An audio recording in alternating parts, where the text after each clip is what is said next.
अस्सलाम वालेकुम एवरीवन। आज का जो हमारा सेशन है बेसिकली वो एक्सटेंशन है आइडिएट, जो कि थर्ड पार्ट है, थर्ड फेज है डिज़ाइन थिंकिंग का। ठीक है, तो हम उसका जो पार्ट टू है वो डिस्कस करेंगे। ठीक है, पार्ट वन में हमने क्रिएटिव थिंकिंग को डिस्कस किया था, क्रिएटिव थिंकिंग है क्या और क्रिएटिव थिंकिंग कैसे अप्लाई होगी आइडिएट में। तो basically ideation is the process of generating new ideas. तो जिस तरह बहुत सारे फीचर्स डिज़ाइन थिंकिंग के हैं, तो डिज़ाइन थिंकिंग का एक और फीचर ये भी है कि डिज़ाइन थिंकिंग आपको हेल्प करता है, सपोर्ट करता है क्रिएटिव आइडियाज़ की जनरेशन में। वो कहता है कि आपने इतनी डिटेल वर्किंग एम्प्टी फेज़ में की है, आपने फिर उसको प्रॉब्लम स्टेटमेंट में डिफाइन फेज़ में कन्वर्ट किया है, तो अब ये इंपॉर्टेंट है कि आप क्रिएटिव आइडियाज़ पे काम करें। आइडियाज़ भी ऐसे लेके आएँ कि जो कि इनोवेटिव नेचर के हों, ठीक है? जो इसकी कोर फीचर्स में शामिल है ये डिज़ाइन थिंकिंग की। तो अगर मैं बात करूँ उसकी आइडिएट की, तो आइडिएट में हमारे पास जो प्रॉब्लम स्टेटमेंट डिफाइन फेज से आती है, तो हमने उसके सॉल्यूशंस फाइंड करने हैं और सॉल्यूशन फाइंड करने के लिए हमें क्रिएटिव आइडियाज़ चाहिए। तो क्रिएटिव आइडिया का जो सेकंड मेथड है फाइंड करने का, दैट इज़ परफेक्ट ब्रेनस्टॉर्मिंग। ठीक है? तो जिसमें हम क्या करते हैं कि बेसिकली ब्रेनस्टॉर्मिंग के ज़रिए हम न्यू आइडियाज़ जनरेट करते हैं। Creative thinking normally individual focus होती है, और न कहा भी ये जाता है कि वो लोग जो ग्रुप्स में काम करते हैं, उसकी निस्बत जो इंडिविजुअल्स वर्किंग है, उसमें क्रिएटिव थिंकिंग की सक्सेस रेशियो ज़्यादा है। तो जो ब्रेनस्टॉर्मिंग है, क्योंकि ब्रेनस्टॉर्मिंग नॉर्मली एक ग्रुप सेशंस होता है जिसमें मुख्तलिफ पार्टिसिपेंट्स होते हैं। हम उनको टास्क देते हैं, उनके सामने प्रॉब्लम स्टेटमेंट रखते हैं, जैसे कि हमने अभी प्रॉब्लम स्टेटमेंट जो डिफाइन फेज से जनरेट की है। जैसे डिफाइन फेज में हमने एक एजुकेशन प्रोजेक्ट को डिस्कस किया था, हमने फाइनली उसकी एक प्रॉब्लम स्टेटमेंट निकाली थी। तो वो प्रॉब्लम्स बेसिकली इस ग्रुप्स के सामने रख दी जाती है। ये एक ग्रुप भी हो सकता है, एक से ज़्यादा ग्रुप्स भी हो सकते हैं, ठीक है? और उन्हें कहा जाता है कि अब इस प्रॉब्लम के सॉल्यूशंस आप लोग आइडेंटिफाई करें, ठीक है? तो उसके लिए जो ब्रेनस्टॉर्मिंग के सेशन किए जाते हैं। अच्छा, ब्रेनस्टॉर्मिंग एक बड़ी ज़बरदस्त टेक्नीक है। ये हम लाज़मी नहीं है कि इसको डिज़ाइन थिंकिंग में अप्लाई करें। ये बेसिकली बहुत सारी प्रॉब्लम सॉल्विंग के जो हमारे चैलेंजेस होते हैं ना ऑर्गेनाइज़ेशन के अंदर, ये वहाँ पे भी अप्लाई होता है। नॉर्मली बहुत सारी सिचुएशंस ऐसी आती हैं कि जहाँ पे हमें ज़रूरत होती है कि हम वहाँ पे ब्रेनस्टॉर्मिंग करें, हम न्यू आइडियाज़ फाइंड करें, ठीक है? एक तो कन्वेंशनल वे है आइडियाज़ को फाइंड करने का। ब्रेनस्टॉर्मिंग के ज़रिए हमारी कोशिश होती है कि हम न्यू आइडियाज़ पे काम करें, ऐसे आइडियाज़ लेके आएँ जो कि इनोवेटिव हो या क्रिएटिव हो, ठीक है? तो अभी हम डिस्कस करेंगे कि ब्रेनस्टॉर्मिंग है क्या, इसके मेथड्स क्या हैं, इसके चैलेंजेस क्या हैं, ठीक है? और उसको कैसे डील करना चाहिए। तो सबसे जो पहला पार्ट है इसमें, that is 7 secrets for better brainstorming, ठीक है? तो वो सीक्रेट कौन-कौन से हैं, जिसमें से नंबर 1 है शार्पन द फोकस। अच्छा, इसमें क्या होता है कि good brainstormer start with a well honed statement of the problem. This can be as simple as a question, ठीक है? तो आपकी याद रखें, प्रॉब्लम स्टेटमेंट जितनी ज्यादा क्लियर होगी, क्लियरली डिफाइंड होगी, उतना ही इफेक्टिवली आप उसके ऊपर ब्रेनस्टॉर्म कर सकते हैं ना, उतना ही ज्यादा आप अपनी थिंकिंग की कैपेबिलिटी को अप्लाई करते हुए आइडियाज जनरेट कर सकते हैं, ठीक है? Number second, a brainstormer without a clear problem statement is like a company without a clear strategy। तो ये वाकई एक बहुत बड़ा चैलेंज है कि अगर आप ब्रेनस्टॉर्मिंग सेशन कर रहे हैं मगर आपके पास क्लियर प्रॉब्लम नहीं है, तो इसका मतलब है कि हर कोई किसी ना किसी डिफरेंट डायरेक्शन में डाइवर्ट कर रहा होगा, जो कि एक बहुत बड़ा चैलेंज होता है, ठीक है? अच्छा, नेक्स्ट है कि go for something tangible that participants can sink their teeth into without limiting the possible solutions. और जो आपकी प्रॉब्लम स्टेटमेंट है, वो क्लियरली डिफाइन होने के साथ साथ कोई ना कोई ऐसी टेंजिबल चीज हो, एक्टिविटी हो जो अंडरस्टैंडेबल हो, वो कोई थ्योरेटिकल या कम्प्लेक्स कोई नॉलेज ना हो।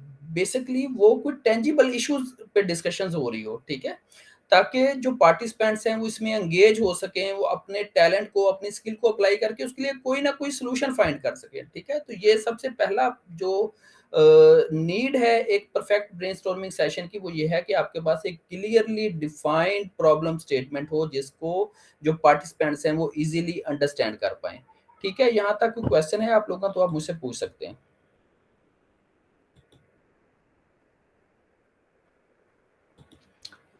अच्छा, नंबर सेकंड है प्लेफुल रूल्स।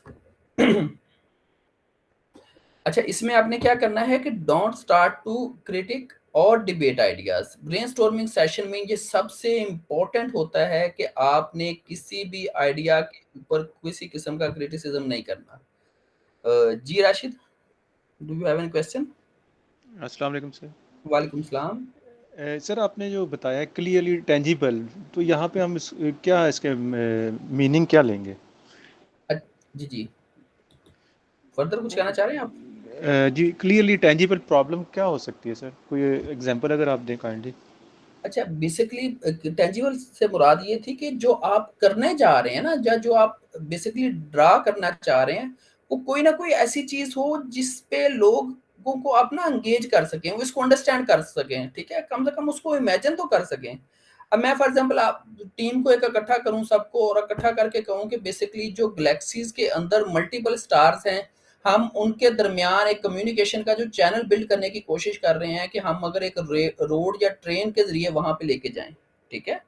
तो हो सकता है कि एट इनिशियल लोग इस स्टेज तक ना हो ना, या उसको वो भी अंडरस्टैंड ना कर पाए, या उसकी पॉसिबिलिटीज को भी ना वो समझ पाए। मगर जब हम उनके सामने एक क्लियरली डिफाइंड वे रखते हैं, उसके कुछ ना कुछ टेंजिबल सॉल्यूशंस रखते हैं वहां पे, ठीक है, तो उससे क्या होता है कि लोगों के लिए ब्रेनस्टॉर्मिंग ज्यादा इजी हो जाती है, ठीक है। तो थ्योरी के बजाय, बहुत ज्यादा थ्योरेटिकल होने के बजाय, चीजों को टेंजिबल फॉर्म में आपने डिफाइन करना है कि इसका बेसिकली एप्लीकेशन क्या है या इसका आउटकम क्या है। मैंने आप लोगों से शायद शेयर किया था कि अब देखें, दुबई में या यूएई में सिटीज जो हैं, ठीक है, सिटीज के जो लेआउट हैं वो डिजाइन थिंकिंग के जरिए प्लान किए जा रहे हैं, ठीक है। देखिए कितना जबरदस्त कंसेप्ट है कि जिन्होंने रहना है, आप उनसे पूछें भी आपकी जो सोसाइटीज के लेआउट हुए हैं वो किस तरह होने चाहिए, ठीक है। आपके रोड, आपका शॉपिंग मॉल, आपकी जो मॉस्क्स हैं, ठीक है, और आपके in out point, parking point कैसी होने चाहिए, आप लोग बताएं, क्योंकि आप लोग एक्चुअली यूजर्स होंगे, आप लोग पोटेंशियल जो बेनिफिशरीज होंगे इस सोसाइटी के। तो अब देखिए, ये सामने कोई ना कोई टेंजिबल पार्ट है ना। आप उनकी जो इनपुट्स लिए हैं, आप उसको कन्वर्ट करना चाह रहे हैं किसी ना किसी प्रॉब्लम को। जब अपनी टीम को बिठाते हैं कि अब हमारे सामने ये इनपुट्स आ गई हैं, यूजर के इश्यूज भी आ गए हैं, सजेशंस भी आ गए हैं, अब इसको कन्वर्ट करो एक टेंजिबल फॉर्म में। तो इस टेंजिबिलिटीज की वो बात कर रहा है, ठीक है। अगर फॉर एग्जांपल ये अभी थ्योरी है, इसमें क्लैरिटी नहीं है, चीजें एम्बिग्युइटी उसमें काफी ज्यादा है, तो ये लोगों के लिए एक बड़ा चैलेंजिंग होता है कि वो आइडियाज को किस तरह जनरेट कर पाए। ठीक है राशिद, आप समझ पाए इस चीज को? Yes sir. ओके। तो नंबर सेकंड, जैसे हमने डिस्कस किया था कि आपने किसी भी आइडिया पे क्रिटिसाइज नहीं करना, आपने डिबेट नहीं करनी। याद रखें, ब्रेनस्टॉर्मिंग सेशन में जैसे ही आपने आइडियाज पे एक दूसरे के आइडिया को डिस्कस करना शुरू कर दिया, या उसके ऊपर इनिशियली डिबेट शुरू कर दी कि ये आइडिया जबरदस्त है, ठीक है, तो उसमें क्या होता है कि लोग जो आइडियाज की जनरेशन है उसको स्टॉप कर देते हैं। तो ये सबसे बड़ा चैलेंज होता है। मैं जब ब्रेनस्टॉर्मिंग के सेशंस करवाता हूँ, मैं नॉर्मली 5 to 7 पीपल की एक टीम बनाता हूँ, ठीक है। हम उनको स्टिकी नोट्स देते हैं, उनमें से एक जो है वो लीड सेलेक्ट करता हूँ, ठीक है, जो टीम लीड होता है उस ग्रुप का, ग्रुप लीड। अच्छा, अब उन्हें इंस्ट्रक्शन देता हूँ अगर आपने कैसे डील करना है। सबसे पहले जो मेरी इंस्ट्रक्शन और बड़ी क्लियरली और बहुत फोकस्ड होती हैं, ठीक है, जिसमें फोर्स ज्यादा करता हूँ, वो ये होती हैं कि आपने किसी भी आइडिया के ऊपर हाँ ना, लाइकिंग डिसलाइकिंग ये कुछ भी नहीं करना। बस आइडियाज माइंड से जनरेट करते जाएं, उसको स्टिकी नोट पे लिखते जाएं। एक स्टिकी नोट के ऊपर एक आइडिया होना चाहिए, और उसको आप एक सेंटर प्लेस होती है जहाँ पे सारे वो उसको जमा कर रहे होते हैं, वहां पे रखते चले जाएं, या उसको किसी ना किसी साथ आपके अगर कोई बोर्ड है या वाल है उस पर हैंग करते चले जाएं, ठीक है। किसी भी स्टेज के ऊपर डिस्कशंस नहीं होनी चाहिए कि ये इसका आइडिया बहुत अच्छा है, इसका तो आइडिया अच्छा नहीं है, ठीक है, क्योंकि हम तो चाह रहे हैं कि लोग लेके आए आइडियाज, ठीक है, लोग अपने माइंड से आइडियाज जनरेट करें। प्रीवियस सेशन में हमने डिस्कस किया था ना डाइवर्जेंट के बारे में, कि देखो हम तो चाहते हैं लोग डाइवर्ज हों, और याद रखें जो क्रिएटिविटी है सबसे ज्यादा वो उन चीजों में आती है जिनको हम स्टूपिड समझते हैं, जिनको लोग समझते हैं कि शायद ये चीज रीजनेबल नजर नहीं आती। तो हम तो खुद लेके जाते हैं लोगों को ऐसी चीजों की तरफ ना, जैसे मैंने लास्ट सेशन में भी बताया था, क्रिएटिविटी में, डाइवर्जेंट में, इवन के ब्रेनस्टॉर्मिंग के सेशंस में, मैं हम देखते हैं कि शुरू के 10 मिनट जो होते हैं ना, लोग बड़े तेजी से आइडिया जनरेट करते हैं, ठीक है। हम उन्हें कहते हैं जिस तरह का भी आइडिया है, वो अच्छा है, बुरा है, आप सिंपल है, नॉन सिंपल है, लिखते चले जाओ। आफ्टर 10 मिनट्स वो स्टॉप हो जाते हैं, क्योंकि उनके आइडियाज खत्म हो जाते हैं। फिर अब रोल शुरू होता है ग्रुप लीड का। हम उसे कहते हैं कि आप कोई ना कोई यहाँ पे प्रॉम्प्ट जनरेट करें, ठीक है। प्रॉम्प्ट से मुराद ये है कि हम उसे कहते हैं आप कहो कि कोई ऐसा आइडिया फाइंड करें जो कि बड़ा ही महंगा हो। अच्छा, अब उसके बाद क्या होती है, टीम दोबारा शुरू कर देती है कि महंगे आइडिया सोचना शुरू कर देती है। फिर जब वहां पे स्टॉप हो जाते हैं तो हम कहते हैं कोई ऐसा आइडिया लेके आओ जो बड़ा ही सस्ता हो, जिसमें बड़े थोड़े से पैसे या 10 रुपए में वो आइडिया कैसे काम करेगा, ठीक है। टीम उस पे आइडिया जनरेट करना शुरू कर देती है। फिर हम कहते हैं कोई ऐसा आइडिया लेके आओ जिसमें ह्यूमंस इन्वॉल्व ही ना हो, टोटली ऑटोमेटेड हो, ठीक है। फिर कोई जब उसके बाद फिर हम कहते हैं कोई ऐसा आइडिया लेके आओ जिसमें ह्यूमंस इन्वॉल्व हो, ठीक है, उसमें मशीनरी इन्वॉल्व ना हो। तो मकसद क्या होता है कि हम मुख्तलिफ प्रॉम्प्ट्स के जरिए लोगों के माइंड से आइडियाज जनरेट करवाते हैं, ठीक है। फिर हम कहते हैं कोई ऐसा आइडिया हमें बताओ जो कि स्टूपिड आइडिया हो, या कोई ऐसा आइडिया लेके आओ जो कि बैड आइडिया हो।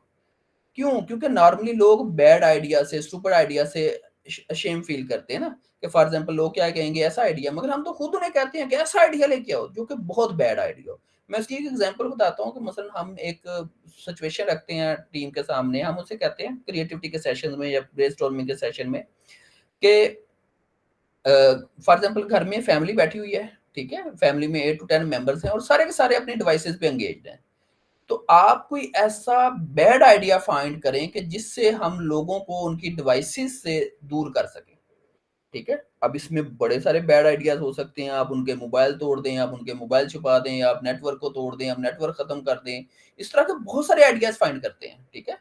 अब देखो जब उन्हें कहते हैं ना बैड आइडिया हो, अच्छा बहुत सारे लोग गुड आइडिया भी लेके आते हैं, मगर हम कहते हैं नहीं, फोकस करें बैड आइडियाज के ऊपर। क्यों? क्योंकि देखो ये बैड आइडियाज वो एरियाज हैं जहां पे लोगों ने भी ट्रेवल नहीं किया, ठीक है। मैं आपको एक बड़ी पते की बात बताता हूँ, हमेशा याद रखें, जो जिस रास्ते पे लोग ज्यादा ट्रेवल करते हैं ना, उस रास्ते के जो भी सीक्रेट्स होते हैं या अपॉर्चुनिटीज होती हैं या थ्रेट्स होते हैं वो लोगों को पता होते हैं। तो वहां से कोई नई चीज मिलने के चांसेस बहुत कम होते हैं, ठीक है। अच्छा जिस रास्तों पे लोगों ने कम ट्रेवल किया होता है वहां पे अपॉर्चुनिटीज होती है ना, कि आपको कुछ डिफरेंट एक्सपीरियंस हो सकता है, कोई नई चीज मिल सकती है, ठीक है, आप कुछ वहां से फाइंड कर सकते हैं, या अपॉर्चुनिटीज ज्यादा होती हैं। तो सेम सिनेरियो होता है विद योर ब्रेन, ठीक है। हम नॉर्मली अच्छे अच्छे काम करने की कोशिश करते हैं ना, तो हम उन आइडियाज के ऊपर काम करते हैं, तो वहां पे क्या होता है कि मोस्टली आइडियाज ऑलरेडी पिक हो चुके होते हैं। मगर ये बैड आइडिया ब्रेनस्टॉर्मिंग एक ऐसा एरिया जिसपे बहुत सारे कम लोग ब्रेनस्टॉर्मिंग करते हैं। इसका मतलब है वहां पे नए आइडियाज को मिलने के चांसेस बहुत ज्यादा है, ठीक है। एक वेबसाइट है, उसका मुझे नाम भूल जाता है हर दफा नाम, क्योंकि जापानीज है, चंगू या वो मैं आपसे फाइंड करके मैं आप लोगों से शेयर कर दूंगा, ठीक है। शंदगू इस तरह का नाम है उसका कोई। अच्छा वो बेसिकली कंपटीशन करवाते हैं, वो कहते हैं कि स्टूपिड आइडियाज के ऊपर कंपटीशन करवाते हैं वो लोग, और उनका ऑब्जेक्टिव क्या होता है कि आप बैड से बैड आइडिया लेके आए, और जिसका आइडिया सबसे ज्यादा बैड होता है, ठीक है, उसको वो इनाम देते हैं। और याद रखिए उन बैड आइडिया से एक्चुअली न्यू प्रोडक्ट्स बनती हैं, ठीक है। तो वो चंदगू या चंदगू मैं आपको क्लास के एंड पे उसका ना ग्रुप पे लिंक भेज दूंगा।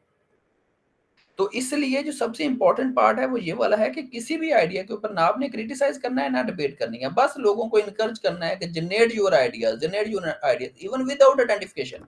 किसी के नाम भी ना लिखा हो ये आइडिया किसका, ठीक है, उसको सेंट्रल पूल में रखते जाए और बाद में से उनमें से देखें कि इनमें से कितने कन्वेंशनल आइडियाज है, कितने क्रिएटिव आइडियाज है।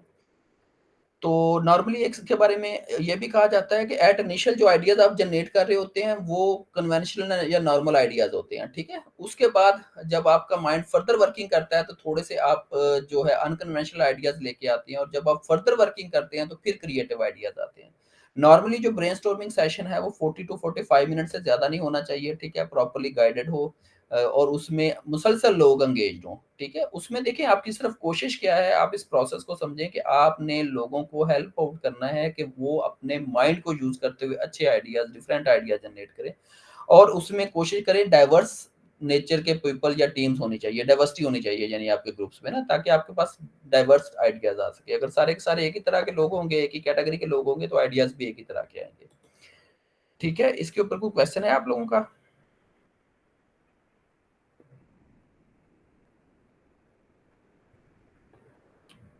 Okay okay sir. फाइन। अच्छा जी, नेक्स्ट है, it's better to write the rules of brainstorming instances in 6 inch letters on the walls like go for quantity encourage wild ideas, ठीक है। वो कहता है कि सारी सारी चीजें पहले ही आप लिख के सामने रख लें ताकि कहीं पे ये मिस्टेक ना हो कि आप किसी पे क्रिटिसाइज या डिबेट करना शुरू कर दें। नंबर 3 है, number your ideas. Numbering the ideas that bubble up in a brainstorming help in two ways. First, it's tool to motivate the participant before and during the sessions, ठीक है। वो उनको एक खुशी मिल रही होती है कि हमने फॉर एग्जांपल 60 आइडियाज जनरेट कर लिए हैं, 70 हो गए, 80 हो गए, तो उनको इंकरेजमेंट मिलती है, ठीक है। इसलिए वो कहते हैं कि आइडियाज को नंबर करें। Number 2, second, it's a great way to jump back and forth from idea to idea without losing track of where you are, ठीक है। तो कहीं ना कहीं अगर आपको रिव्यू की भी जरूरत पड़ती है तो आइडिया की नंबरिंग आपको हेल्प आउट कर रही होती है कि हम इस वक्त किस स्टेज के ऊपर हैं। अच्छा, नेक्स्ट है number 4, build and jump. It's a session excuse facilitator me sir, please. इस सर ये नंबर इसका जो सीक्वेंस है किस हिसाब से रखना है? मतलब को अच्छा, पहला आइडिया जो जनरेट होता है वो कौन सा पहले लिखें, कौन सा बाद में लिखें, किस तरीके से? कोई अच्छा, स्पेसिफिक इसका सीक्वेंस है या रैंडमली लिखना है? नहीं सीक्वेंस इस तरह हो सकता है कि एक ग्रुप है ना, वो सीक्वेंस आउट कर रहा होता है। अच्छा, जैसे आप देखो 5 लोग एक राउंड टेबल पे बैठे हुए हैं, ठीक है, वो ब्रेनस्टॉर्मिंग कर रहे हैं। तो अब जैसे एक पर्सन ने आइडिया लिखा तो उसने उसके ऊपर ना टॉप पे लिख दिया 1 और सेंटर में रख दिया। दूसरे ने अब 2 ऐड कर रहा है तो उसके ऊपर 2 लिख के रख देगा। न तीसरा जो है वो 3 लिख के रख देगा, ठीक है। बेसिकली जो आप वो कर रहे होते हैं ना स्टिकी नोट्स को यूज, तो स्टिकी नोट्स एक एक उतारते जाते हैं, एक आइडिया के साथ प्लेस करते जाते हैं वहां पे। अंडरस्टैंड कर पाए या नहीं आप? जी सर, ठीक है, बिल्कुल। मैं ना आपको पहले से दिखा देता हूँ, मैंने क्लास में वीडियो रखी थी। तो ये बेसिकली इस तरह आइडिया की So for this one, to really generation think outside of the box, we're going to use ये बेसिकली सेशन की फैसिलिटेटर है, ठीक है। ये वॉल्स के ऊपर आइडियाज को हैंग कर रही हैं। शुरू में ये बेसिकली बता रही हैं ये कुछ बिजनेस के इन्होंने रूल्स वगैरह यहाँ पे लगाए हुए हैं, ठीक है। और ये अब प्रॉब्लम्स और सिचुएशंस बता रही हैं कि हमें क्या करना है क्या नहीं करना, और बाकी टीम से फिर वो कहेंगी कि जस्ट जनरेट योर आइडियाज, ठीक है। तो आपने इसको जरा फोकस होके लिसन करना है। ये मेरे ख्याल में 1.5 से 2 मिनट की है, इससे ज्यादा नहीं है। use some design constraints. So the first one is, what if you were to check in without people? The second is, how about if there were people present, but you could check in without speaking? The third is thinking about no reception desk at all for check-in. So what would that experience be like and how might it be facilitated? अब देखिए उन्होंने 3 situations बताई हैं। वो एक check in का process जो है ना उसको अपडेट करना चाह रहे हैं। तो उन्होंने कहा कि 3 सिचुएशंस हैं। नंबर 1, चेक इन करें विदाउट पीपल, विदाउट डेस्क, ठीक है। और एक मुझे भूल गया कि वो उनकी क्या थी, ठीक है। तो कुछ उन्होंने जैसे यहाँ पे कंस्ट्रेंट्स को ऐड किया है। अब ये देखें कि अब स्टिकी नोट्स हैं और हर एक अपने अपने जो एसेसरीज उसके साथ अब वर्किंग स्टार्ट करेगा।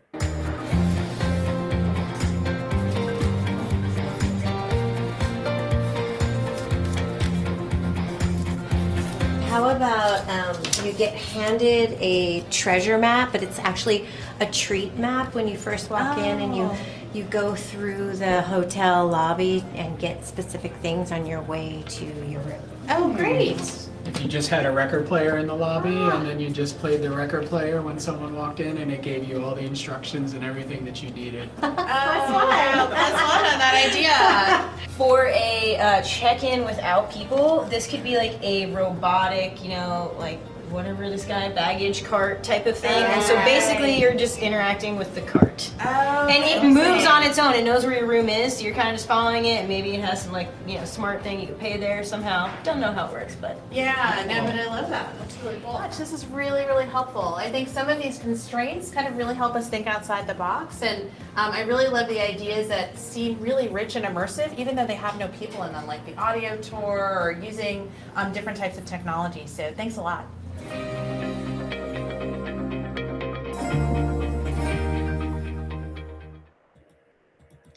जी, तो आप समझ पाए? Yes sir. ठीक है। अब देखें यहाँ पे 2 मॉडल हैं, क्योंकि उन्होंने वीडियोस, एक शॉर्ट वीडियो है। नॉर्मली जो मैं सेशंस करवाता हूँ तो मैं कहता हूँ कि आप लोग सिर्फ आइडियाज जनरेट करें और डिस्कशंस ना करें अभी, ठीक है। हर आइडिया के बारे में आप ना बताएं, सिर्फ आप लोग आइडियाज जनरेट करें। जो डिस्कशंस हैं वो आप बाद के लिए रख दें, ठीक है। या फिर वो कोई दूसरा ग्रुप करेगा, जैसे हमने प्रीवियसली डिस्कस किया था कि आइडियाज की जनरेशन एक ग्रुप से करवाएं और इसकी एवेल्युएशन दूसरे ग्रुप से करवाएं। तो ताकि जो बाइसनेस है कि दैट्स माय आइडिया और ये योर आइडिया वो खत्म हो जाए। तो बेसिकली इस तरह आप स्टिकी नोट्स के ऊपर आइडिया जनरेट कर रहे हैं और उसके ऊपर नंबरिंग का ऑब्जेक्टिव होता है कि हर आइडिया को आप नंबर करते रहते हैं, ठीक है, क्योंकि सेंटर में प्लेस कर रहे हैं, जैसे ये वॉल पे लगा रहे थे तो वो अपना आइडिया वो देखते हैं कि नेक्स्ट कौन सा नंबर है तो उसके ऊपर नंबर मेंशन कर दिया जाता है, ये कहना चाह रहा है यहाँ पे, ठीक है Rashid? Yes sir. Okay great. किसी और का कोई क्वेश्चन है? अच्छा नेक्स्ट है, it's the session facilitator responsibility to manage the overall flow of the session, to watch participants energy and engagement and keep the session interactive and flowing, ठीक है, ये बेसिकली उसकी रिस्पॉन्सिबिलिटी है जो सेशन का फैसिलिटेटर है, जो ग्रुप लीड है, कि स्टॉप ना होने दे चीजों को, जहां लगे कि अब लोग बेसिकली जो टीम मेंबर्स हैं वो स्टॉप कर गए हैं, नई आइडियाज को जनरेट नहीं कर रहे, तो वो नए प्रॉम्प्ट्स डालता रहे वहां पे, ठीक है, उसके पास ऑलरेडी प्रॉम्प्ट्स मौजूद हों, कंस्ट्रेंट्स मौजूद हों, जैसे इसने कंस्ट्रेंट्स बताई थे कि फॉर एग्जांपल अगर हम लोगों के साथ करें, लोगों के बगैर करें, या हमारे हम रिसेप्शन हो ही ना, फॉर एग्जांपल आप होटल में चेक इन करना है ना, तो उसने कहा कि पहला सिनेरियो ये है कि वहां पे लोग मौजूद हैं और क्विक चेक इन कैसे कर सकते हैं, सेकंड सिनेरियो है कि लोग मौजूद नहीं है, तीसरा ये है कि आपका रिसेप्शन डेस्क की मौजूद नहीं है, तो आप कैसे क्विक चेक इन कर सकते हो। देखो अब फॉर एग्जांपल आपका रिसेप्शन डेस्क की नहीं है तो लोग ऑनलाइन चेक इन कर सकते हैं, वो घर से या रास्ते में आते हुए मोबाइल से चेक इन कर सकते हैं, ठीक है, आप उनके सबको ऐप के जरिए सोल्यूशन दे सकते हो। तो ऐसे बहुत सारे कंस्ट्रेंट्स होती हैं जिसके जरिए आप आइडियाज फाइंड कर रहे होते हो, ठीक है, तो ये बेसिकली फैसिलिटेटर की रिस्पॉन्सिबिलिटी होती है, वो सेशन को एंगेज रखे, लोगों के नॉलेज को यूटिलाइज करे। अच्छा नंबर 5 है the space remembers, capturing ideas so that the group can see their progression and return to those that seem worthy of more attention. Write the flow of ideas down in a medium visible to the whole group, ठीक है, basically वो कहता है कि जो space है जहां पे आप वर्किंग कर रहे हैं उसकी इंपॉर्टेंस बहुत ज्यादा है कि वो इस फॉर्म में हो कि लोगों को अपनी एक्टिविटीज नजर आ रही हो, ठीक है, यानी जो ये जो आइडिएशन के फेजेस होते हैं ना और मीटिंग्स के फेजेस होते हैं इसमें, या ग्रुप वर्किंग के जो मुख्तलिफ सेशंस होते हैं, मैं देखता हूँ कि सबसे ज्यादा जो पार्टिसिपेंट की प्रॉब्लम होती है ना वो उनकी स्पेस मैनेजमेंट की प्रॉब्लम होती है, ठीक है, फॉर एग्जाम्पल मैं कहूंगा कि 5 से 7 लोगों को मैं ग्रुप बनाता हूँ, मैं कहता हूँ आप लोग वर्किंग स्टार्ट करें। अच्छा सबसे पहले मैं देखता हूँ वो अपना सिटिंग लेआउट कैसा रख रहे हैं। अच्छा सिटिंग लेआउट ऐसा होना चाहिए कि हर पर्सन एंगेज्ड हो, हर पर्सन इन्वॉल्व हो। अब देखें इनका जो बेसिकली ये स्टैंडिंग मोड में थे, ठीक है, अब स्टैंडिंग मोड में जैसे कि जापानीज एक मॉडल है वो कहता है कि बैठने से ज्यादा जो इफेक्टिव मीटिंग है वो खड़े होके होती है, ठीक है, क्योंकि उसमें टाइम कम लगता है और लोग प्रोडक्टिव ज्यादा होती हैं, जब वो बैठ जाते हैं तो वो रिलैक्स हो जाती हैं और टाइम ज्यादा लेते हैं। तो अब दूसरा उन्होंने देखा कि उनका मोड ऐसा था कि 2 लोग एक साइड पे थे, 2 एक साइड पे थे और फैसिलिटेटर उनको सपोर्ट कर रहा था, ठीक है। तो अब नॉर्मली हमारे यहाँ क्या होता है कि लोग एक साइड पे सारे बैठ जाते हैं, फैसिलिटेटर से वो कनेक्शन नहीं होता और आपस में भी वो कनेक्शन नहीं होता, तो इसलिए स्पेस की जो मैनेजमेंट है, लोगों की जो वर्क प्लेस की मैनेजमेंट है वो बहुत इंपॉर्टेंट होती है कि वो इंटरेक्टिव भी हो, वो एंगेजिंग भी हो और वो लोगों को अलाइन भी हो ताकि वो एक दूसरे को वर्किंग भी देख सके। और एक जहां जहां क्योंकि जैसे मैंने बताया ना कि वो अगर अब ग्रुप है 5 पीपल का, 2 एक साइड पे 2 एक साइड पे, फैसिलिटेटर सेंटर में है और उसके बाद सेंटर में आपने पूल रखा हुआ है जहां पे आप सारे आइडिया जनरेट कर रहे हो, तो ये क्या होता है कि बेसिकली एक विजिबल फॉर्म में होता है, फ्लो भी विजिबल है कि कौन क्या क्या कर रहा है, जिससे लोगों को इंकरेजमेंट मिलती है, वो अपना रोल प्ले कर रहे होते हैं, ठीक है। कह रहा है कि there are many emerging digital technologies for group work but extremely low tech tools like sharp markers और giant post its for the walls also have great success. Although कि इस वक्त टेक्नोलॉजी बहुत एडवांस हो चुकी है, आपके post it notes, sticky notes, virtually आप ये सेशंस कर सकते हैं, इवन के गूगल डॉक्स के ऊपर भी आपके पास ये फीचर्स मौजूद है कि आप या गूगल ड्राइंग में जाके आप वर्चुअली बैठ के भी ये ब्रेनस्टॉर्मिंग के सेशन कर सकते हैं। मगर वो कहता है कि आज भी बेसिकली जो फिजिकल सेशंस है, ठीक है, जिसमें लोग नॉर्मली मैनुअल जैसे स्टिकी नोट्स वगैरह को यूज करते हैं वो ज्यादा इफेक्टिव है, ठीक है, तो इसलिए कोशिश करें कि इन्हीं टूल्स को यूज किया जाए ताकि लोगों का जो आइडियाज का फ्लो है वो ना रुके। यहाँ पे देखो आइडिया इंपॉर्टेंट है। अब आपका क्वेश्चन होगा कि कंपनियां इतना क्यों करती हैं, ठीक है, क्या जरूरत है बिजनेस को भी वो आइडिया जनरेशन के लिए इतनी एफर्ट कर रहा हो, ठीक है। तो अगर ये क्वेश्चन मैं आप लोगों से पूछूं कि क्या जरूरत है कंपनियां इसने ब्रेनस्टॉर्मिंग सेशंस करने की और ये सारी की सारी जो आपको हम चीजें बता रहे हैं ये करने की, तो क्या जवाब होगा आप लोगों का? Sir for diversity and innovation. Diversity innovation, और इसके अलावा?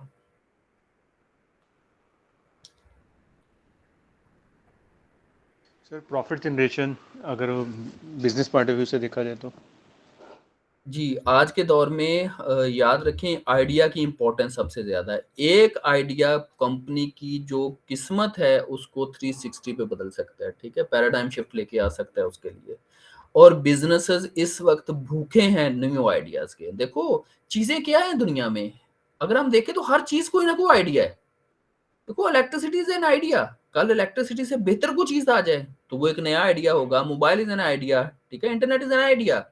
Netflix in an idea, Facebook, अब जो भी चीज उठाओ वो एक आइडिया है। देखो एक आइडिया से कैसे शेप अप किया है। मैं एंटरप्रेन्योरशिप की ट्रेनिंग्स करवाता हूँ। एंटरप्रेन्योरशिप की ट्रेनिंग्स में मैं जब स्टार्ट करता हूँ कि बेसिकली एंटरप्रेन्योरशिप क्यों जरूरी है, तो उसमें जो मेरा सबसे पहला क्वेश्चन होता है वो ये होता है कि आपको एंटरप्रेन्योर बनना क्यों जरूरी है।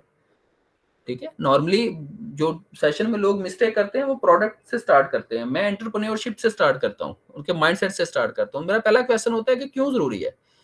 देखो ये इसलिए जरूरी है, जो मेरा आंसर होता है वहां पे, कि एक आइडिया आपको कहां से कहां लेके जा सकता है। नॉर्मली लोगों को बड़ी एफर्ट, बड़ी मेहनत करनी पड़ती है। कुछ चीजें बेचते हैं लोग, अपनी प्रॉपर्टीज बेचते हैं या उनकी वर्थ निकालते हैं कि मेरा ये वर्थ है, ठीक है। मगर आप देखो कि जो इंस्टाग्राम है ये एक आइडिया है, एक माइंड का जनरेट किया हुआ आइडिया ना, और वो पता है कितने में सेल हुआ, फेसबुक ने कितने में खरीदा है, आप में से बता सकता है कोई?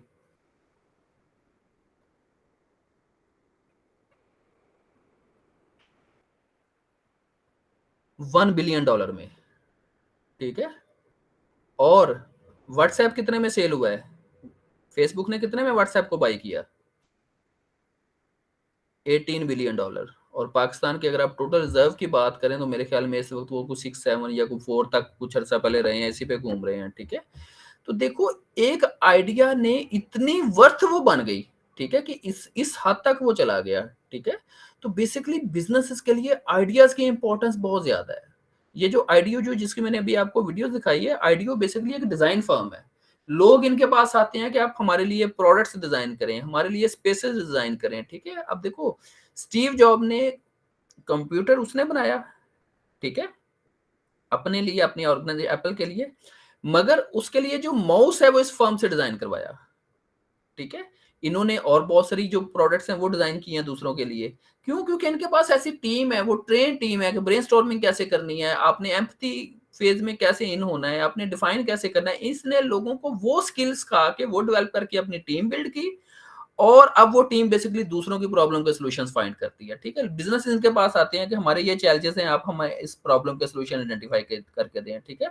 वो सॉल्यूशंस न्यू प्रोडक्ट से रिलेटेड हो सकते हैं, वो प्रोसेस से रिलेटेड हो सकते हैं, वो इंप्रूवमेंट से रिलेटेड हो सकते हैं, वो कस्टमर सेटिस्फेक्शन से रिलेटेड हो सकते हैं, ठीक है। और ये बेसिकली जो फर्म है उसको सर्विस देती है। और अमेरिका में जो बेसिकली यंग स्टूडेंट्स हैं उनकी बहुत वो उनका ड्रीम है कि वो आईडीओ का पार्ट बने। क्यों? क्योंकि वहां पे उनका ब्रेन यूज होता है, उनकी ब्रेन स्किल यूज होती है, ठीक है। तो इसलिए आइडिया और आइडिएशन की जो इंपॉर्टेंस है वो बहुत ज्यादा है, और इस प्रोसेस को मैनेज करना बेसिकली ये प्रोसेस है, ठीक है। और जैसे मैंने डिजाइन थिंकिंग के बारे में भी कहा था कि डिजाइन थिंकिंग के लोग टेक्निकली एक्सपर्ट नहीं होते कि चीजें कैसी होती हैं, वो प्रोसेस के एक्सपर्ट होते हैं, उनके वो एम्पैथी के एक्सपर्ट हैं, वो डिफाइन के एक्सपर्ट हैं, वो आइडिएट के एक्सपर्ट हैं, वो प्रोटोटाइपिंग में एक्सपर्ट हैं, वो टेस्टिंग में एक्सपर्ट है। वो जब आपके पास ये एक्सपर्टीज है, आप दुनिया के किसी भी काम के ऊपर, किसी भी जो बिजनेस की नेचर है या कैटेगरी उसके ऊपर काम कर सकते हो, ठीक है। तो आपकी कोर स्किल तो एक्चुअली इसके अंदर है। तो इसलिए ये रोल इंपॉर्टेंट है। अब देखो मैंने आपको बताया ना कि बेसिकली मिडिल ईस्ट में जो सोसाइटीज हैं वो डिजाइन थिंकिंग के मॉडल पे डिजाइन हो रही हैं। तो क्या उसमें जो डिजाइनर हैं वो एक्सपर्ट हैं कि बिल्डिंग स्ट्रक्चर कैसे बनते हैं? नहीं, they are expert in design thinking itself, ठीक है। तो बेसिकली ये स्किल्स हैं कि आपके पास अब ब्रेनस्टॉर्मिंग होनी कैसे है। ब्रेनस्टॉर्मिंग एक प्रोसेस है, ठीक है। इस प्रोसेस को कैसे लीड करना है, कैसे डील करना है, उसमें क्या चैलेंजेस हैं, फिर उस डाटा को कैसे कन्वर्ट करना, कहाँ पे डाइवर्ज करना, कहाँ पे कन्वर्ज करना, ठीक है। All these are skills. और ये स्किल जब आप लर्न करते हैं तो आप अपनी ऑर्गेनाइजेशन में, मैं अगर एग्जांपल दूं, ऑर्गेनाइजेशन में बहुत सारे चैलेंजेस होते हैं। मतलब मैं मेरी प्रीवियस ऑर्गेनाइजेशन में हमें चैलेंजेस था कि मटेरियल रॉन्ग इशू हो जाते हैं, मटेरियल मिक्स होने के चांसेस हो सकते हैं, ठीक है। कस्टमर की कंप्लेंट ज्यादा आती है। तो हम हर जगह कहते थे कि आओ बेसिकली इस प्रॉब्लम को हम ब्रेनस्टॉर्मिंग से सॉल्व करते हैं, ठीक है। बजाय कि हम टिपिकली सॉल्यूशंस के ऊपर जाएं, कन्वेंशनल मेथड्स के ऊपर जाएं, हम क्यों न्यू प्रॉब्लम्स के नए सॉल्यूशंस क्यों नहीं फाइंड कर सकते, हम न्यू डिजाइन क्यों नहीं बना सकते, ठीक है। और हमने किए हैं, हमने हमेशा चैलेंज किया है जो एग्जिस्टिंग थिंकिंग को, कन्वेंशनल थिंकिंग को, कि सोचें जरा, क्रिएटिव सोचें, आउटसाइड द बॉक्स सोचें कि नए आइडियाज कैसे आएंगे, ठीक है। तो ये स्किल्स वहां पे आपके लिए हेल्पफुल हो सकती हैं। यहाँ पे अगर आपका क्वेश्चन है तो काइंडली पूछें। सर मेरा क्वेश्चन ये है कि ये आइडियाज़ भी किसी जगह रजिस्टर होते हैं, ये इंटेलेक्चुअल प्रॉपर्टी जो है कोई और ये ना ले इसको यूज़ कर सके इस किस्म का? देखो आइडिया जो है ना, उसको आइडिया को से अगली जो स्टेज होती है वो कंसेप्ट में ये शिफ्ट होता है, ठीक है। तो बेसिकली कंसेप्ट आपने बहुत सारे सुने होंगे ना, कि किसी मोबाइल जैसे Xiaomi ने कि एक मोबाइल कंपनी जो है उसने कुछ 10 डिजाइन जो है वो उसने प्रोटेक्ट किए हैं, ठीक है। कॉपीराइट्स की प्रोटेक्शन उसने अपने नाम पे सिक्योर की है, ठीक है। अच्छा, वो कंसेप्ट बेसिकली आइडिया नहीं होता, वो किसी ना किसी डिजाइन में आप कन्वर्ट करते हो, ठीक है, कॉन्सेप्ट की फॉर्म में कन्वर्ट करते हो। आप ये नहीं कह सकते कि ये एक मेरा सिर्फ एक आइडिया है, ठीक है। आपको किसी ना किसी टेंजिबल फॉर्म में उसको प्रेजेंट करना होता है, ठीक है। फिर वो आप अपने नाम पे उसकी वो करवा सकते हैं, मुझे टर्म एग्जैक्ट नहीं आ रही। आप प्रोटेक्ट कर सकते हो उसको लीगली, ठीक है राशिद। ठीक हो गया सर। और याद रखें, बेसिकली जो सक्सेस है ना, ये फिर एंटरप्रेन्योरशिप की बात ये आ गई कि जो सक्सेस है वो आइडिया में नहीं होती, सक्सेस आइडिया को सक्सेस में कन्वर्ट करने में होती है। आप लोगों से मिलोगे ना, हर बंदे के पास बिजनेस के 50 आइडियाज होंगे, मगर उसको बेसिकली एक बिजनेस में कन्वर्ट करने वाले बहुत कम होते हैं। तो इसलिए आइडिया की अहमियत से ज्यादा, ठीक है, आइडिया इंपॉर्टेंट है, मगर आइडिया की अहमियत से ज्यादा इंपॉर्टेंट ये है कि वो जो लोग इस आइडिया पे काम करते हैं वो कितने अपने आइडिया के साथ लॉयल हैं और उस आइडिया को वैल्यू में या बिजनेस में कन्वर्ट कर सकते हैं, ठीक है। और ये बहुत कम लोग होते हैं, क्योंकि इसके लिए स्किल सेट, माइंड सेट और बहुत सारी चीजों की जरूरत होती है। ओके, ठीक हो गया सर। ग्रेट। अच्छा जी, नेक्स्ट है जो पॉइंट 7 है, स्ट्रेच यूर मेंटल मसल्स। अच्छा 6 कर लिया हमने,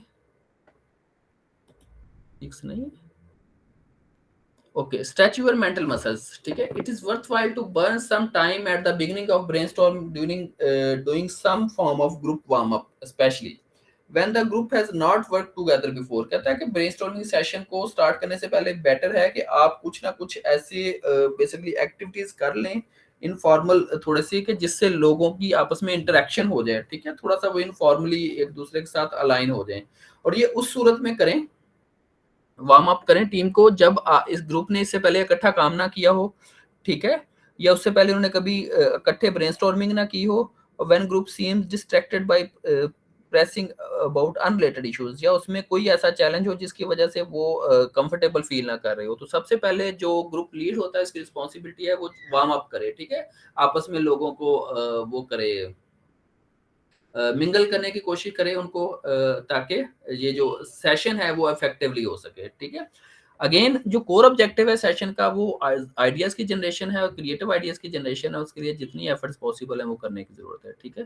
सॉरी यहाँ पे नंबर चेंज हो गया है, वो 6 जो था वो 7 और जो ये 8 है बेसिकली ये 7 है, ठीक है, क्योंकि 7 secrets for better brainstorming discuss कर रहे हैं। अच्छा, से नेक्स्ट है gate physical. Good brainstormers are extremely visual. They include sketching, mind mapping, diagrams and stick figures. ठीक है, कि बेसिकली जो ब्रेनस्टॉर्मिंग है आज भी ये बहुत हद तक मैनुअल जॉब है, ठीक है, जिसमें आप माइंड मैपिंग और इस तरह की डायग्राम्स और बहुत सारी चीजें और जो स्टिक फिगर्स वगैरह भी आप बना के दिखा रहे होते हो, ठीक है। तो ये एक बड़ा इंपॉर्टेंट है, ठीक है। ये स्टिक कैरेक्टर्स वगैरह ये भी अगर आपको मौका मिले तो आप इसको जरूर लर्न कीजिएगा। ये नैपकिन एकेडमी के नाम से आपको यूट्यूब पे एक चैनल मिल जाएगा, वो सिखाता है कि आप स्टिक कैरेक्टर्स कैसे बना सकते हो। अच्छा, it is recommended to bring in everything relevant. That means competitive products, elegant solutions from other fields, and promising technologies that could be applied to the problem. यानी जब भी आप सेशन स्टार्ट करें तो सेशन से रिलेटेड हर चीज आपके पास available होनी चाहिए, ठीक है। अगर आप उसमें कुछ ना कुछ एरियाज या कंपटीशन के एनालिसिस भी उसमें शामिल है, उसके बेस आप नए सॉल्यूशंस फाइंड करना चाह रहे हैं, तो कहते हैं उनसे रिलेटेड जो प्रोडक्ट्स हैं या कुछ टेक्नोलॉजी या जो भी चीजें हैं वो अवेलेबल हो, ताकि लोग पहले उसको अंडरस्टैंड कर पाए और फिर उसके ऊपर आइडियाज की फाइंडिंग कर पाए, ठीक है। यहाँ तक कोई क्वेश्चन है आप लोगों का?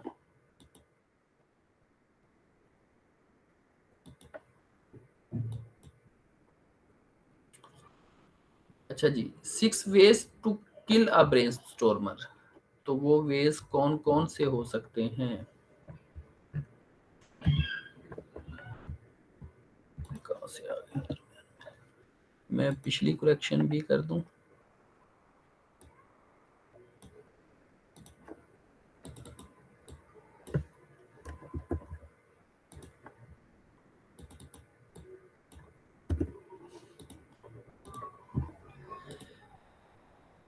तो जैसे अभी हमने कहा डिस्कस किया है कि 7 ways to be a perfect brainstormer, और बेसिकली ये वाला जो है कि 6 ways to kill a brainstormer. Number 1, the boss gets to speak first. किसी भी ब्रेनस्टॉर्मिंग सेशन में कोई बॉस नहीं होता, कोई सीनियर नहीं होता, कोई जूनियर नहीं होता, सब मेंबर्स होते हैं, ठीक है। नॉर्मली आप किसी भी मीटिंग्स में एक चीज याद रखें कि जहां पे बॉस अपना आइडिया पहले दे दे, अपना कंसेप्ट पहले बता दे, तो लोग फौरी उसके कंसेप्ट को फॉलो करना शुरू कर देते हैं, उसके कंसेप्ट से रिलेटेड आइडिया जनरेट करना शुरू कर देते हैं। तो ये ब्रेन स्टॉर्मिंग का जो सबसे बड़ा किलर है एक गुड ब्रेन स्टॉर्मिंग सेशन का या ब्रेन स्टॉर्मर का, कि जहां पे बॉस पहले बताना शुरू कर दे कि मेरा इस प्रोडक्ट के बारे में ये ख्याल है, मेरा इस प्रॉब्लम के बारे में ये ख्याल है, ठीक है। उसके बाद बाकी लोग उस पर वर्किंग छोड़ देते हैं, क्योंकि बॉस इज ऑलवेज राइट, जैसे हमारे यहाँ कहा जाता है, ठीक है।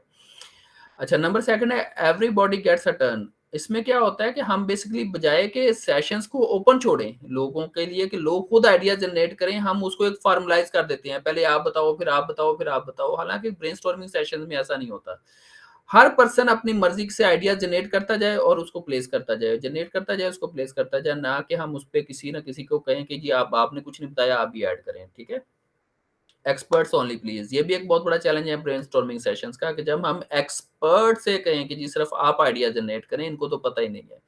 मैंने आपको लास्ट सेशन में बताया था कि क्रिएटिविटी में जो फ्रेश माइंड है, ठीक है, वो सबसे ज्यादा क्रिएटिव होते हैं। क्यों? क्योंकि उनको उस सिनेरियो के बारे में पता नहीं होता, इसलिए वो नए आइडियाज फाइंड करते हैं। मैं इसकी एग्जांपल देता हूँ, मैं उसकी बुक पढ़ रहा था, एडवर्ड डी बोनो के क्रिएटिविटी के ऊपर उन्होंने बहुत ज्यादा काम किया हुआ है।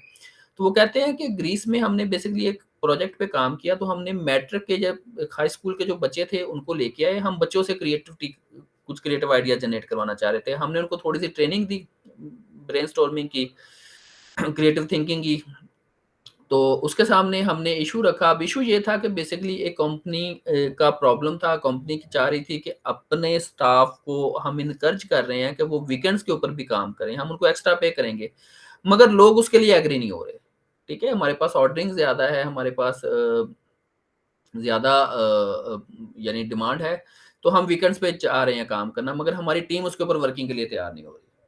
तो अब जब ये प्रॉब्लम उन बच्चों के सामने रखेगी, तो बच्चे उसके ऊपर उनसे कहा कि आप आइडियाज़ जनरेट करें कि क्या सॉल्यूशन हो सकता है। तो वो कहते हैं काफ़ी उसमें हमारे पास सॉल्यूशन आए, जिसमें से मोस्टली अनकन्वेंशनल भी थे।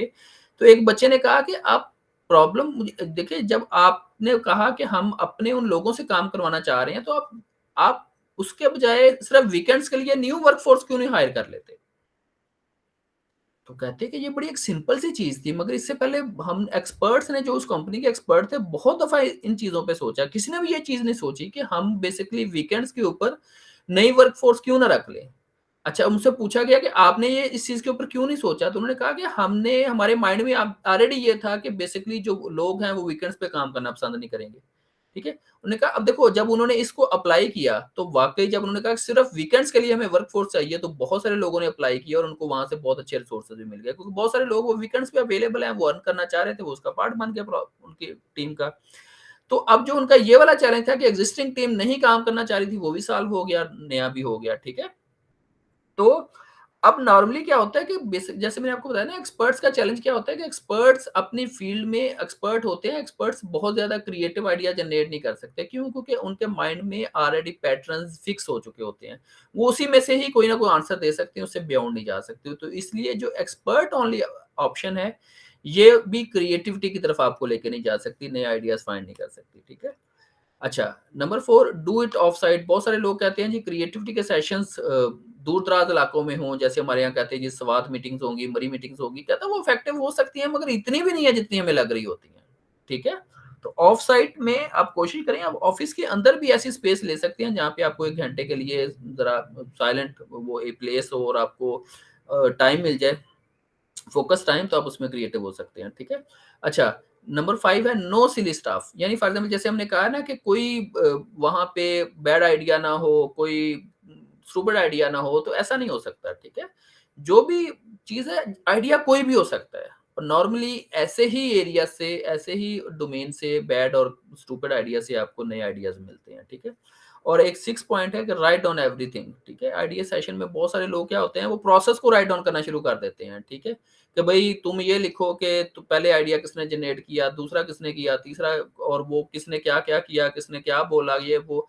वो कहता है ये इन चीजों में ना पढ़ो, फोकस सिर्फ आइडिया जनरेशन है तो आइडिया जनरेशन ही करो, ठीक है। बाकी बहुत सारी चीजें सेकेंडरी हैं, वो बाद में होती रहेंगी, आप उनकी रिकॉर्डिंग करके उससे मैनेज कर सकते हो, मगर अगेन फोकस आइडियाज के ऊपर करो, ठीक है। अंडरस्टैंड कर पाए? इस पे कोई क्वेश्चन है आप लोगों का? ठीक हो गया सर। Great. अच्छा, वाकई समझ आ रही है ना? ज्यादा मुश्किल तो नहीं हो रही चीजें?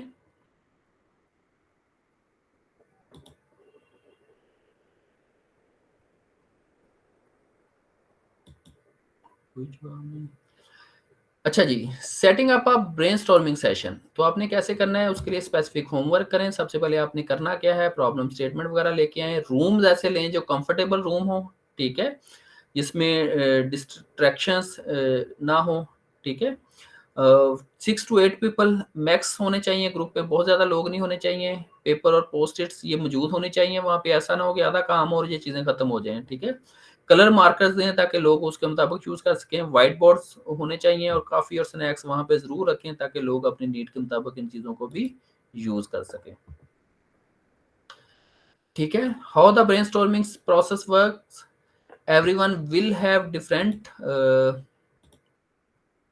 डिफरेंट आइडियाज, ठीक है। कोशिश यही होनी चाहिए सबको एक डायरेक्शन में ना लेके जाएं, उन्हें अपॉर्चुनिटी दें डाइवर्ज होने की, कि जहां से आप जिस तरह का आइडिया ला सकते हैं आप आइडियाज लेके आए।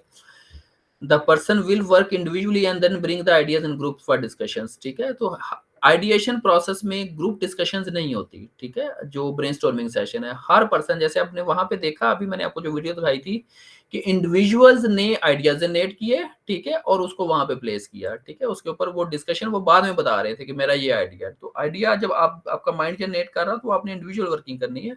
डिस्कशन के लिए बाद में वो ग्रुप्स में जाएंगे, ठीक है।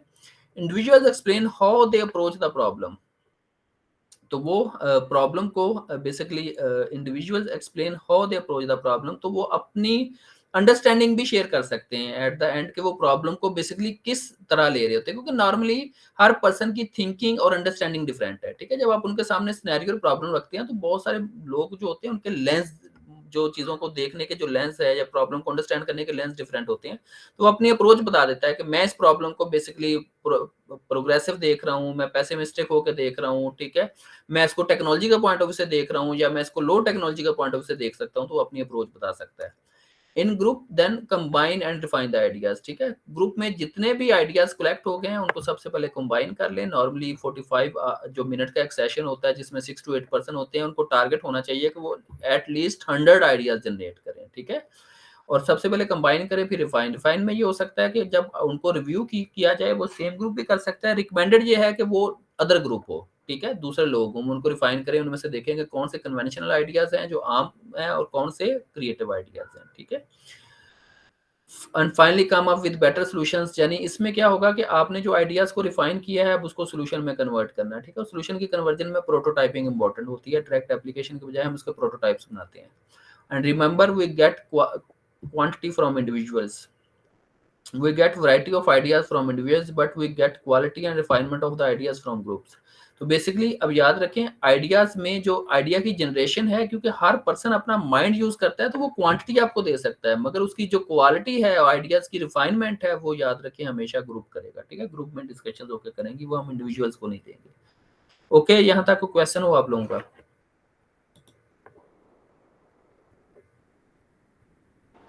सर ये जो आखिरी लाइन है इसको काइंडली दोबारा से एक्सप्लेन कीजिएगा।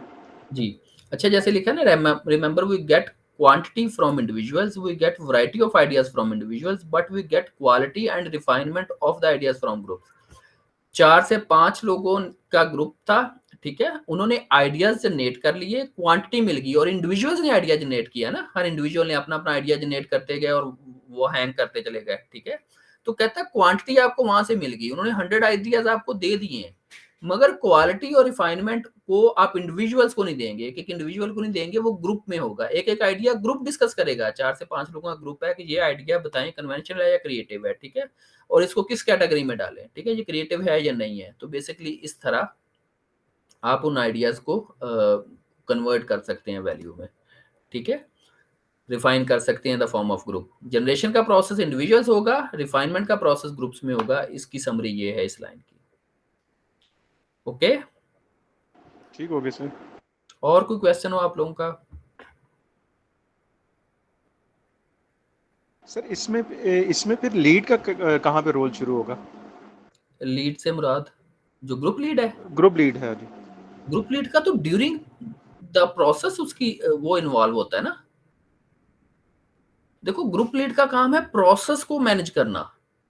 प्रोसेस में जैसे मैंने आपको बताया, नंबर 1 एक दूसरे से को क्रिटिसाइज ना करने दे आइडिया को, डिबेट ना करने दे आइडियाज के ऊपर, और उनको रुकने ना दे। जहां पे प्रोसेस स्टॉप हुआ, ठीक है, प्रोसेस से मुराद देखो ह्यूमन माइंड है ना, वो 10 आइडिया जनरेट करेगा एक प्रॉम्प्ट से रिलेटेड, उसके बाद वो स्टॉप हो जाएगा, वहां पे वो नया प्रॉम्प्ट एंटर करेगा। ठीक है, जैसे मैंने प्रॉम्प्ट्स बताए थे कि लो कास्ट हो, हाई कास्ट हो, टेक्नोलॉजी के बगैर हो, तो इस तरह के आइडियाज।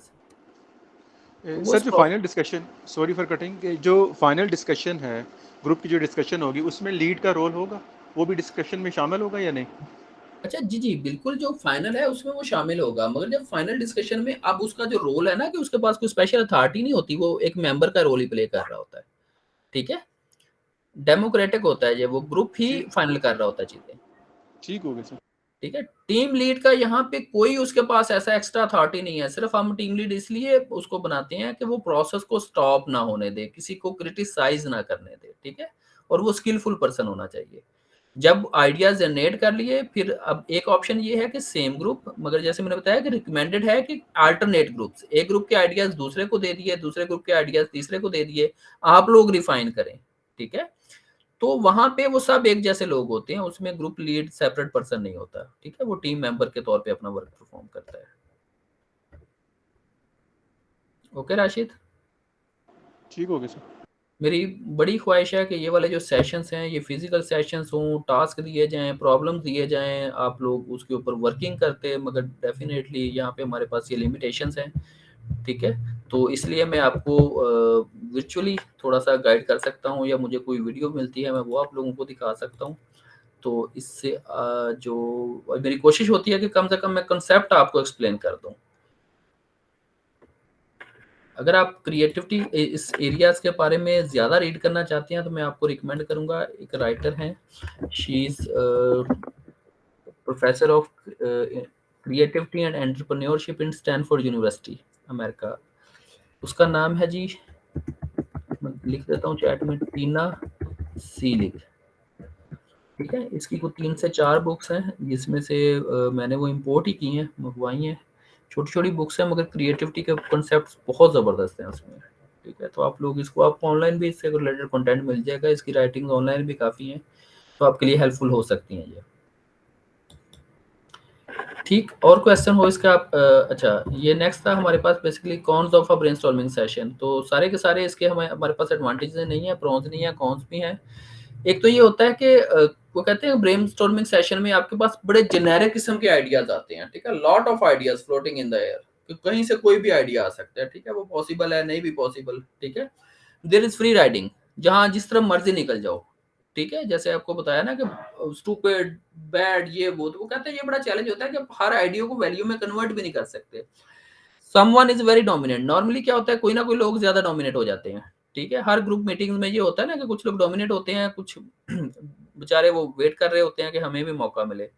और there are some other mechanisms to distract creativity, like employ manager relationship और सम अदर लाइक दैट। ठीक है, अगर उस ग्रुप में ऐसे लोग बैठे हुए हैं जो किसी ऑलरेडी किसी रिलेशनशिप में हैं, ठीक है, बॉस बैठा है, तो नॉर्मली जो टीममेट हैं वो अवॉइड करते हैं। ठीक है, वो आइडियाज देने से या बहुत सारी चीजों से अवॉइड करना शुरू कर देते हैं, कि इससे ऐसा ना हो कि जो हमारा नॉलेज है वो टेस्ट होना शुरू हो जाए। तो ये बेसिकली चैलेंजेस हैं जो ब्रेनस्टॉर्मिंग सेशंस में, या इसके कौन से हैं ये वाले। ठीक है, यहाँ तक कोई क्वेश्चन है आप लोगों का?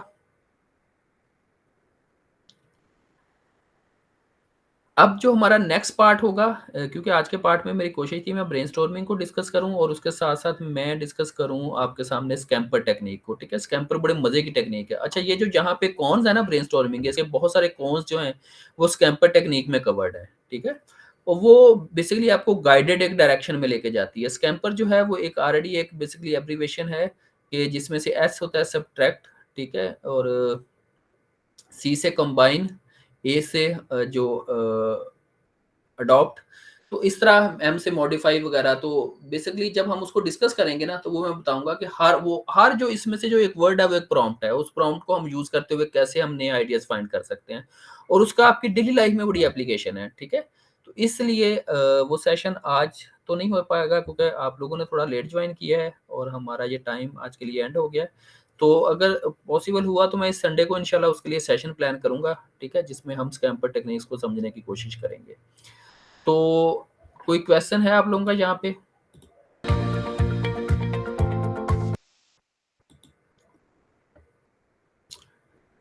जी, किसी का कोई क्वेश्चन हो? राशिद, फारूक?